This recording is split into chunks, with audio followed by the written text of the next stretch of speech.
Assalamualaikum warahmatullahi wabarakatuh. Selamat pagi dan salam sejahtera untuk kita semua. Perkenalkan, saya Nezar Hayu Palapa, salah satu dosen Departemen Kimia Fakultas Matematika dan Ilmu Pengetahuan Alam Universitas Sriwijaya. Pada video kali ini, saya akan menjelaskan mengenai mata kuliah yang saya ampu, yakni reaksi senyawa anorganik.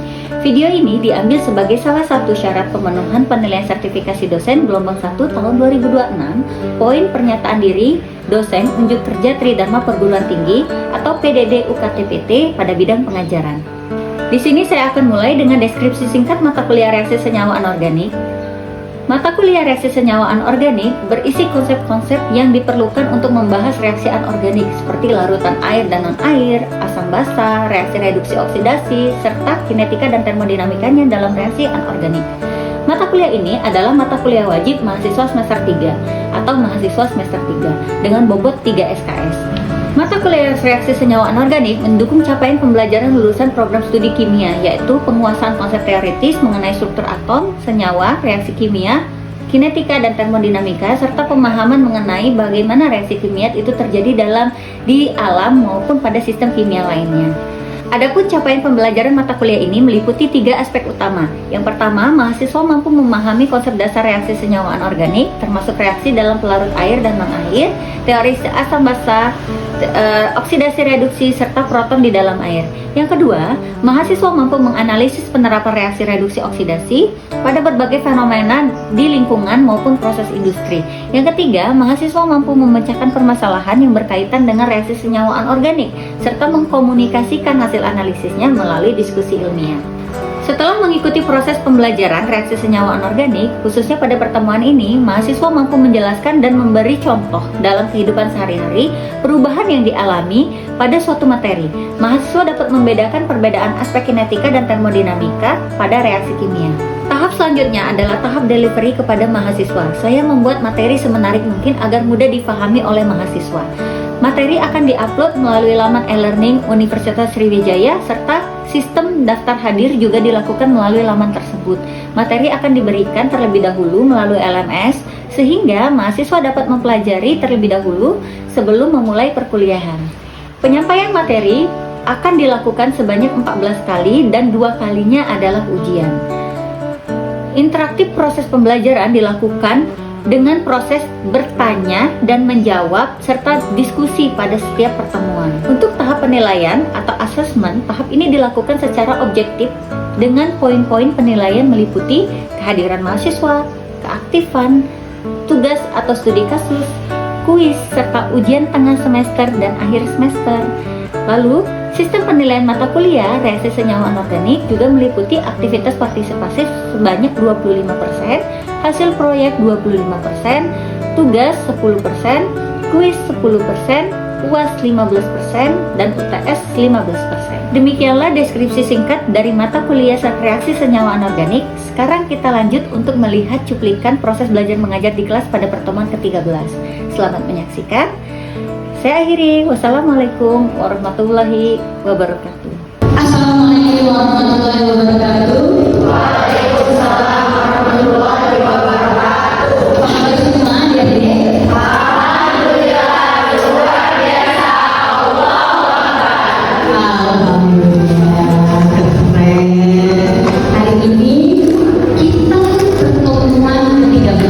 Jadi minggu lalu kita pertemuan ke-12. Ada materi yang telah kita pelajari sebelumnya. Jadi nanti kita sedikit ada flashback dulu ya. Gimana masih ingat nggak tentang materi-materi minggu lalu? Nah, sebelum itu ini ada daftar hadir ya. Jadi kalian sebelumnya sudah absen lagi? Sudah. Kalau udah absen lagi, berarti saya nanti di hari pertemuan baru kita update aja ke kakak-kakak. Hari ini materi kita tentang aspek kinetika dan termodinamika. Kira-kira siapa yang masih ingat materi kita minggu lalu? Di tengah? Ya, silakan mulai. Sebutkan nama. Perkenalkan, nama saya Mata. Minggu lalu kita membahas mengenai reaksi senyawa anorganik, jenis reaksinya, serta sistem reaksi anorganik.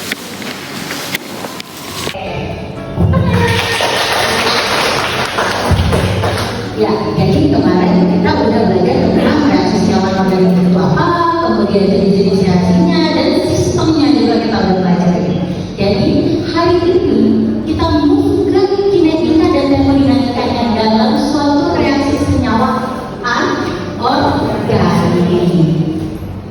lihat. Kalau dari video cuplikan-cuplikan di sini, kira-kira menurut kalian apa sih yang terjadi?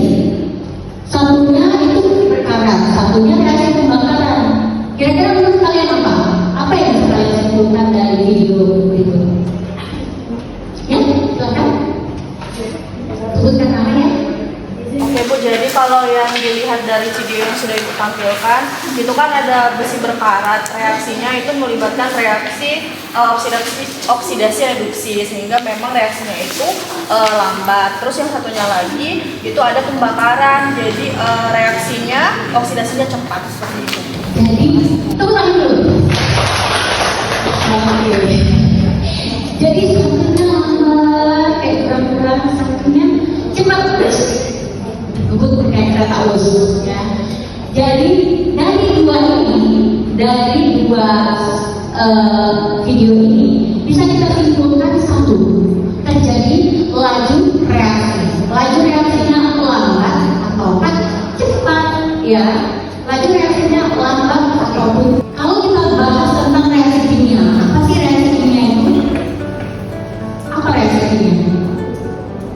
Perubahan sebuah atau sekumpulan zat menjadi zat lain yang melibatkan perpindahan elektron dan terjadinya pemungkusan atau pembentukan ikatan tanpa melibatkan perubahan inti atom.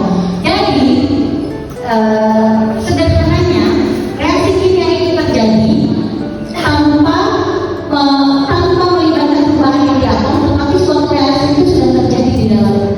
Contohnya senyawa A, senyawa A yang berubah menjadi senyawa B. Apa yang terjadi? Kenapa bisa A berubah menjadi B? Karena adanya perubahan reaksi kimia. Ini yang terkait di dalam sini. Di dalam sini terjadi aspek kinetika dan termodinamika.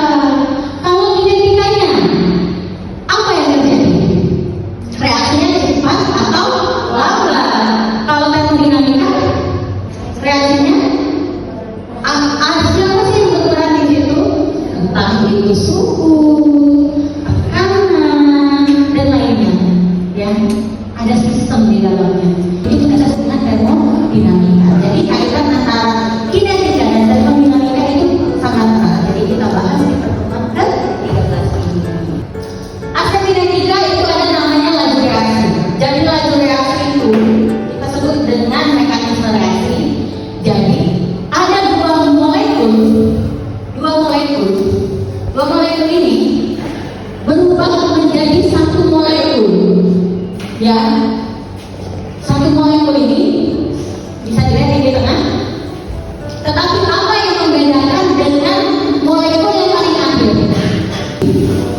Masing-masing berubah menjadi dua hal yang berbeda.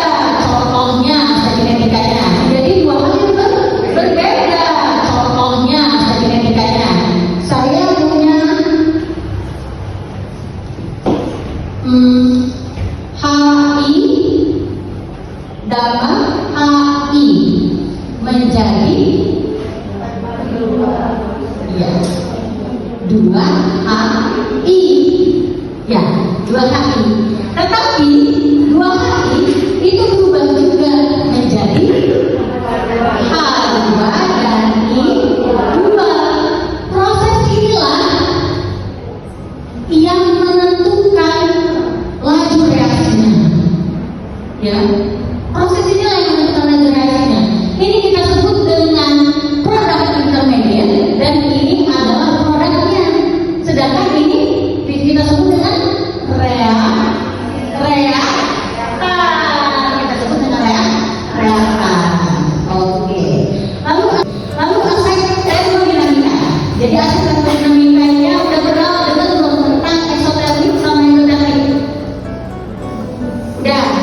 entropi.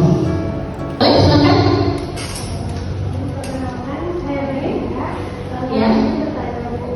Jadi kan ada reaksi. Apakah setiap kenaikan suhu itu akan mempercepat semua laju reaksi? Kenaikan suhu mempercepat laju reaksi. Jawabannya ya. Karena apa sebabnya? Tadi contohnya ekotasi dan eksotasi adalah pelupasan sama membutuhkan energi. Ya, salah satu energi itu adalah temperatur. Maka suatu reaksi itu bisa terjadi. Salah satu aspek yang pentingnya adalah temperatur. Nanti kita bahas di slide selanjutnya, ada di sekitar slide ke-15. Itu tentang aspek yang mempelajari mengapa sih termodinamika itu perlu sistem di dalamnya. Nanti ada temperatur. Lanjut dulu. Oke, ini adalah perubahan konsentrasi reaktan atau produk terhadap waktu. Jadi, kalau tadi contohnya A berubah menjadi B, maka bisa kita tuliskan untuk laju reaksinya. Kurva ini menunjukkan suatu laju reaksi itu bisa terjadi. Ya. Jadi, perubahan dari molekul A ke molekul B atau senyawa A ke senyawa B itu mengalami peningkatan untuk senyawa B. Jadi kita analogikan seperti ini. Misal, saya punya senyawa A sebanyak 10. Di sini saya punya senyawa B sebanyak 10 juga. Ya. Mula-mula suatu reaksi A menjadi B. B-nya sebelum ada. Masih baru A-nya sebanyak 10. Pada saat keadaan akhir A menjadi B, maka A itu sisa 1, B itu jadi 9. Ya. Hal yang sama juga terjadi kalau B-nya itu punya 10, maka reaksi antara B ke A, maka A-nya menjadi 0 dulu dong, ya kan? 0 dulu. Jadi dari 10 dari reaksi reaksi B ke A itu berubah dari B ke A. Maka dari 10 A-nya masih 0. Kalau B-nya itu 8, A-nya 2. Berarti hanya 2 molekul yang berubah. Inilah grafiknya. Jika saya punya senyawa Br2 ditambah asam format menjadi 2Br2 plus 2H plus CO2. Kira-kira apa yang terjadi? Terjadi perubahan reaksi yang pertama yang ada. Entah itu berjalannya cepat atau lambat, entah itu ada aspek termodinamikanya atau tidak, ya itu urusan nanti. Kita tentuin dulu. Berarti apa yang terjadi di situ? Suatu reaksi kimia. Kalau terjadi suatu reaksi kimia, berarti terjadi perubahan. Ya baik itu secara visual apapun non visualnya. Kalau non visual bisa kita identifikasi dengan banyak karakterisasi material atau senyawa, karakterisasi senyawa. Kalau secara visual bisa kita lihat yang pertama bentuk warnanya, yang kedua bau, yang ketiga rasa, yang keempat adalah bau, rasa, warna. Ada anggapan atau tidak? Oke. Nah, berdasarkan hukum laju reaksi, kita sebut dengan adanya koefisien. Koefisien tadi yang kata temennya tadi siapa yang tadi bilang laju reaksi itu nanti ada hubungannya order 1, order 0 sama order 2 tadi ya. Temennya tadi sebutkan kalau order 1 itu berbanding lurus dengan koefisien ya. Kalau order 2 dia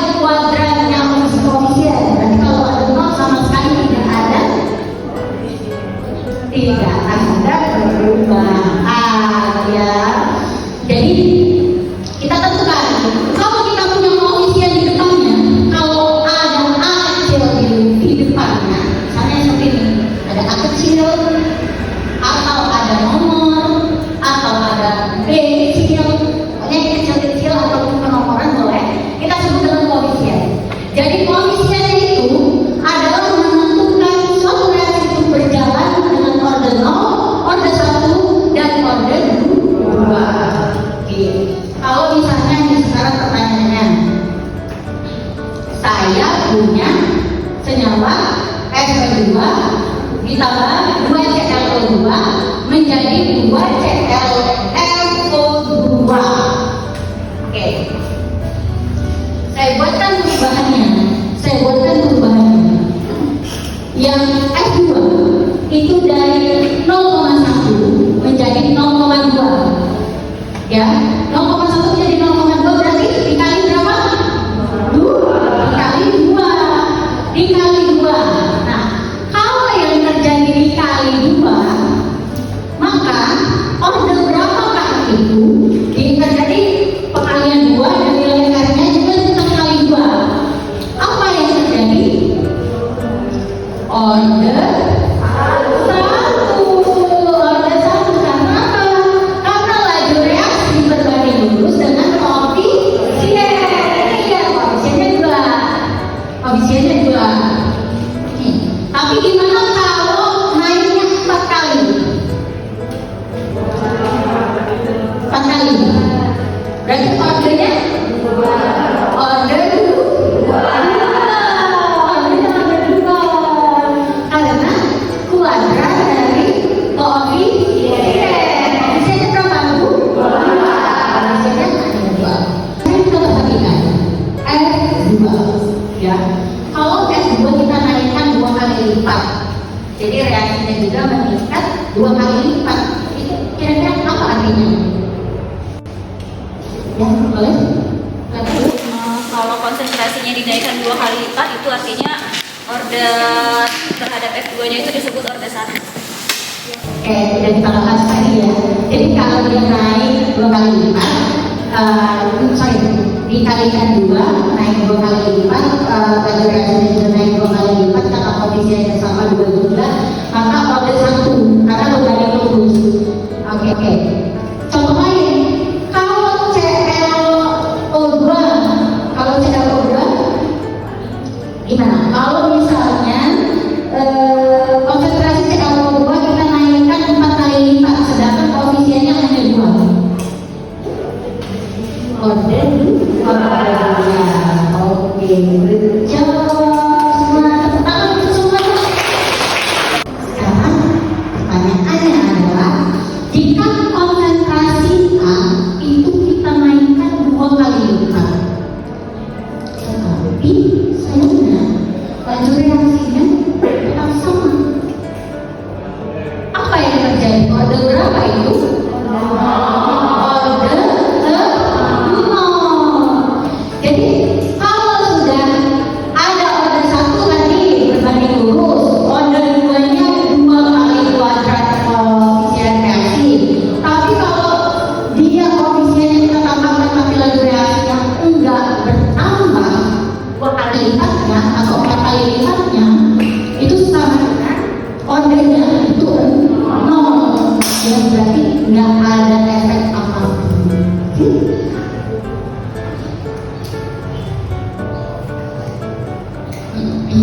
Oke, langsung lanjut ke faktor yang mempengaruhi laju reaksi. Ada namanya ATCTK. Pasti ATCTK itu tadi udah kita bahas sedikit. Area, benar, ada yang bilang area. Terus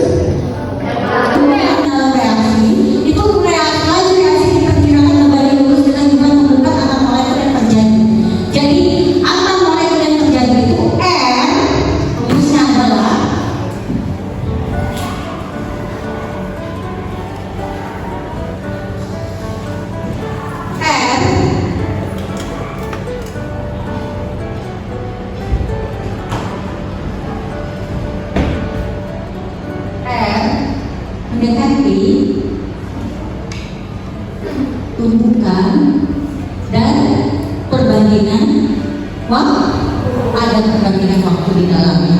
Dan ini menyiratkan bahwasanya semua reaksi itu harusnya berlangsung secara spontan. Namun kenyataannya nggak semudah itu, Penso. Nggak semua reaksi itu berlangsung secara spontan. Makanya ada sistem namanya termodinamika.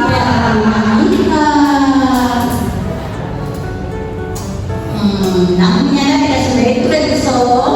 Ya, dan mulai suatu reaksi ini adalah nilai energi kinetik dari molekul-molekul yang bertumbuhan harus lebih besar dari suatu nilai tertentu. Nah, ini adalah teori tumbuhan. Jadi dalam progress reaction progress, dan ada potensial energinya dalam reaksi tumbuhan itu kita sebut dengan A-nya adalah energi aktivasi, ini energi aktivasi, dan ini adalah produk. Nah, kira-kira kalau dalam kita lihat dalam bentuk pemodelan yang seperti ini, apa yang terjadi? Reaksi apa yang terjadi? Antara A dan B.